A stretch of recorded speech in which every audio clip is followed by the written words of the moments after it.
Hello and welcome to another Ant Ramblings video. Sorry, not scripted, but yeah, we'll go with it. But I have edited. I'm getting into editing. So this is first contact. This is about 2 minutes after I put a woodlouse in. It's the first woodlouse that these ants have ever seen, and the first ants this woodlouse has probably seen, I'm guessing.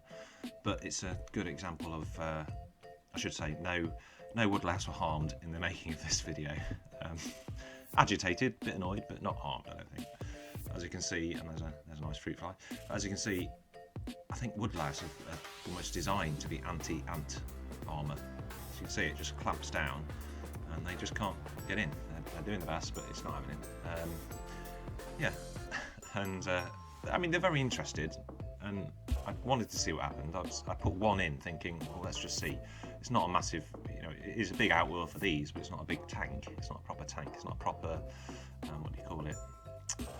What's the word? Natural setup. It's sort of becoming more natural, I should say, but it wasn't ever meant to be like that. It just sort of happened. So, just the way things are going, really. I'm into experiments with these, and that is always a danger area for me. I start experimenting with ants, and then things go wrong, and I need to catch it in time.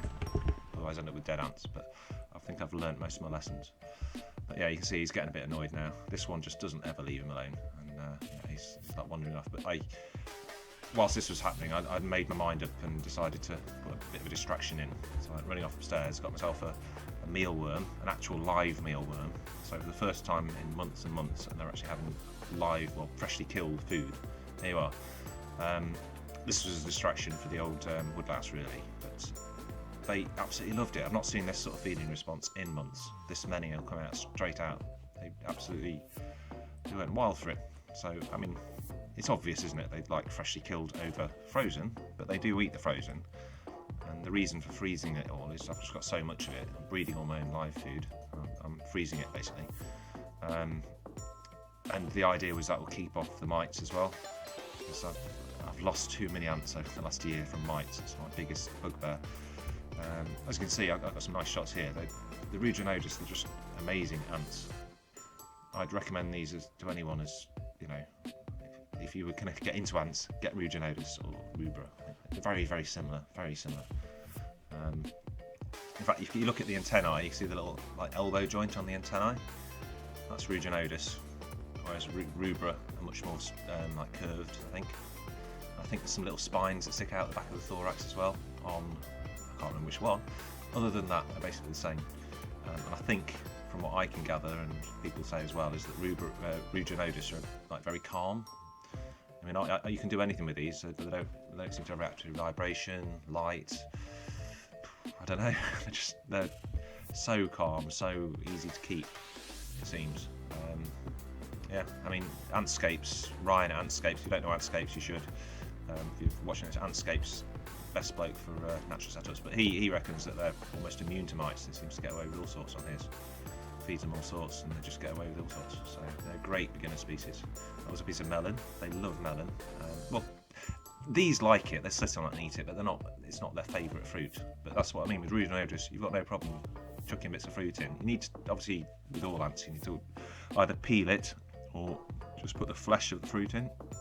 Oh, and by the way, I've got mistracked here. Up in the top right-hand corner, you see that black spot with the white stuff? That white stuff is mould bloom.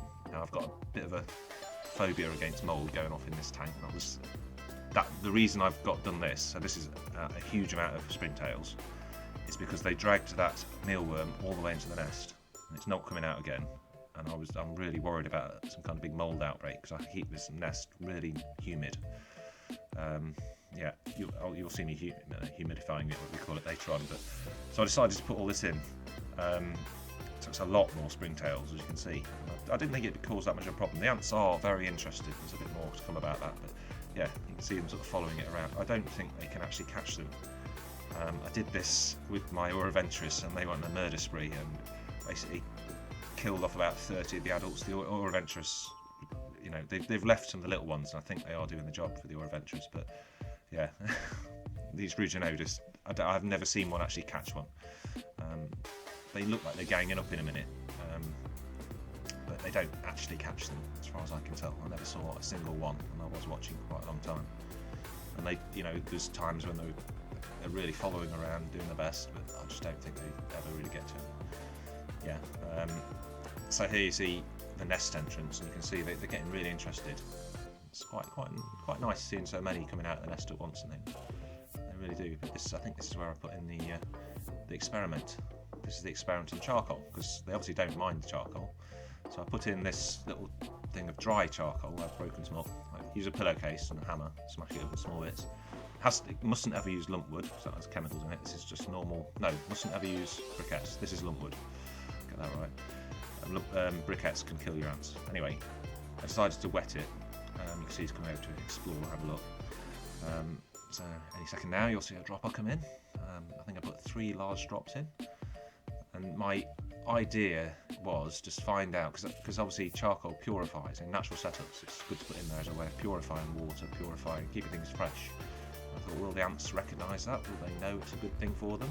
Would they drag it into their nest as a way of keeping the nest nice and clean? Never heard of anyone saying anything about that or doing anything about it.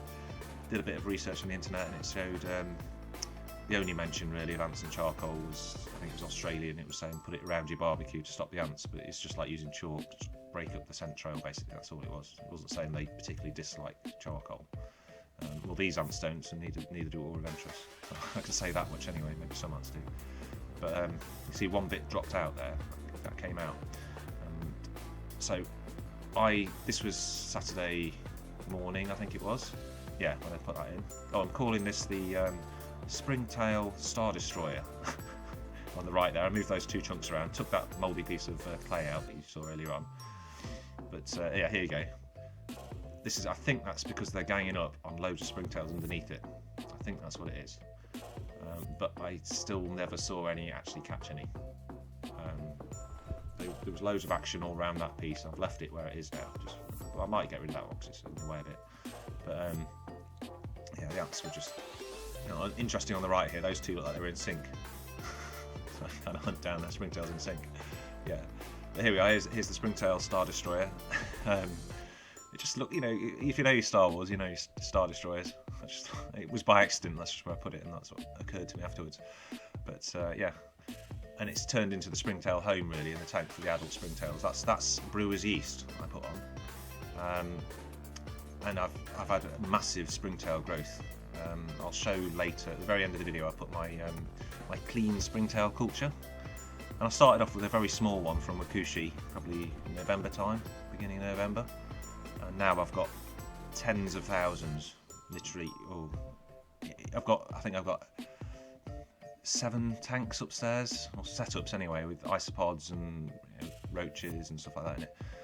3 different ones with roaches in, and 6 with isopods, and they've absolutely exploded in there.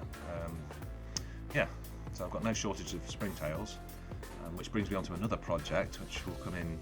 I'm waiting for it to be delivered. I'm going to be culturing Hypocyspis mites. I've been researching that, and one way to culture them would be to feed them springtails. I thought, well, I'm not sure on them. And if I can culture them and I can get them going and release them into all the different, I've got mini mealworms, buffalo worms, that is, mealworms and Mario worms. If I can put them into there, then I can guarantee there's no mites in there, and I can go back to live feeding. I just can't risk live feeding at the moment. I just can't. Yeah, but as you can see, I don't think the ants ever showed any real interest in it, to be honest. In the brewer's yeast, I just didn't see it. It was all gone by the next day, but I expected that anyway. The springtails eat it like crazy. I love it. Here's the nest entrance. This is me just showing my watering regime. So that's the nest all down there. 2 main entrances, and they've sort of covered up lots of extra bits in front. So there's tunnels that are going under the bits you can in the foreground. That's me. This is quite a light watering for me actually. I think that's 2 pipettes full. It's like 20 ml of water. Generally just put it over that moss, and you see it sort of soaking in, and it must go into the ant's nest from there. Occasionally I spray the whole lot down as well, but I'm purposely trying to dry things out a bit to sort of, so one day I might have to go on holiday and things like that, so I need to know how this is going to react to being a bit drier. And here we are. This is much later that night, and as you can see, a piece of that charcoal has moved. So, oh, okay, so, well, I didn't move it, so they've obviously moved it. But yeah, it doesn't prove anything. The piece has moved. But yeah, I was really hoping I'd catch them actually moving it around, taking it to the nest, anything like that. But ants just not playing ball. No chance of that. But I did go on a bit of a safari in a second, where I'm hunting around. Here we go. So no, this is this morning. This is Sunday morning, and they're gone. Those two bits that were outside are gone. Doesn't quite make sense for continuator here, because whatever the word is, because look, there's now a piece there. This is lunchtime today. There's a piece up the top there, and there might be a smaller piece there. I can't honestly say the pile has gone down massively, but as you'll see in a second, I go hunting around the enclosure. And there are one or two little bits scattered around, so they have been doing things. This is this general state of the Springtail Star Destroyer. They generally seem to like to live on it. I took out that mouldy piece of clay and replaced it with these two. I think that's going to stay for now. The reason I do a lot of filming in the middle of this tank is because it's got those horrible air vents right in the way. So, but this actually works out quite well because the phone is actually mounted on a drawer. It works out quite well for that. I can film the sort of centre of the tank quite well, not so much the foreground, you could sort of call it, I suppose. Yeah, the ants sort of spreading them as they move around. There we go. So there's a few little bits of charcoal that have been spread around the tank. So that doesn't really prove anything either. Are they doing that for a good reason, bad reason, any reason at all? There's a mouldy bit there where the food did sit. There's the tray again. See, there's a few little bits. That's what I was looking for, really. A few little bits. If you look in those holes, you'll probably be able to see some ants, because they are underneath all that. Sort of linked it all up and covered the tops over to make it into a bit more of a nest down there. Sometimes you can see things moving around in those little holes. Anyway, this next bit, if it works, should be the... Sorry, my video's just paused. Anyway, I'm just going to carry on and hope this works. I should be showing my Springtail culture right now, which is charcoal with loads in it. I'm just showing you how I keep them. There's loads of water in there, charcoal, and then brewer's yeast. And that's the clean culture that can't have mites, basically. And there's loads of others around. Anyway, hope you enjoyed it. Hope this audio thing works. Thanks very much for listening.